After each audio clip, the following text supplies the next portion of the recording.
Hello, my name is Anuja More, having roll number 2017. My topic for LSA ISC 2 activity presentation is skin friction coefficient. Let us move forward. What is skin friction coefficient?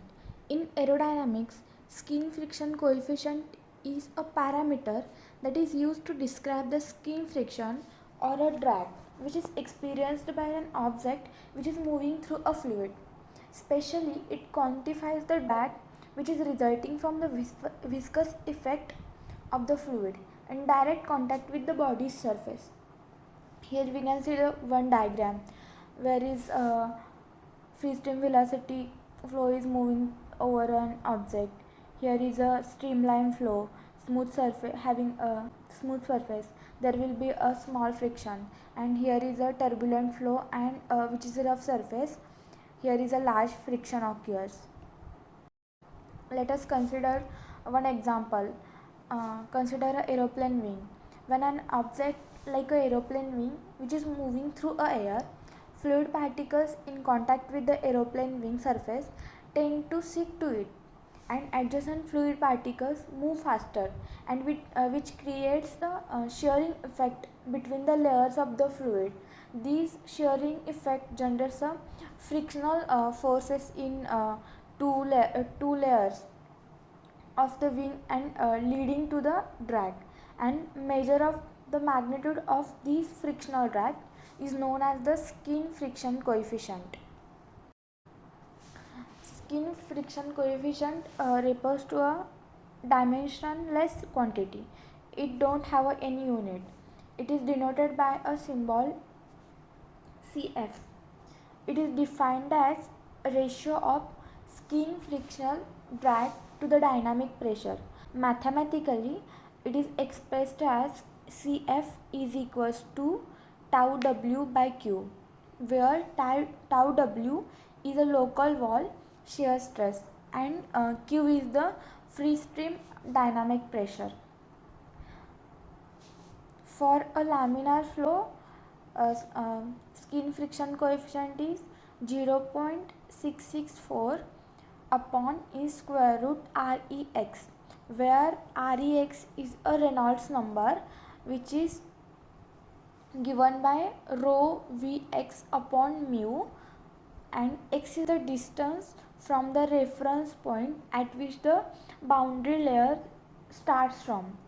And for the turbulent flow, skin friction coefficient is 0.027 upon Rex power 1 by 7.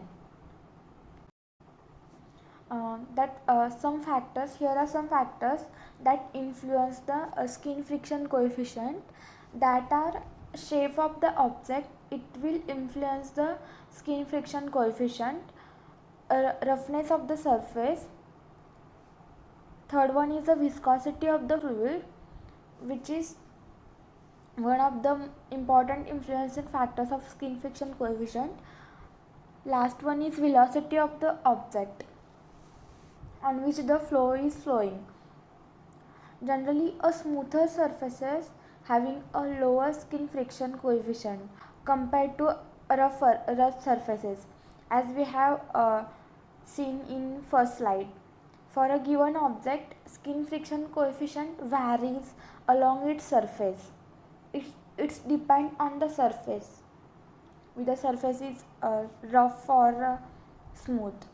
It is typically highest at a leading edge, where flow separation more likely to occur and decreases towards the trailing edge.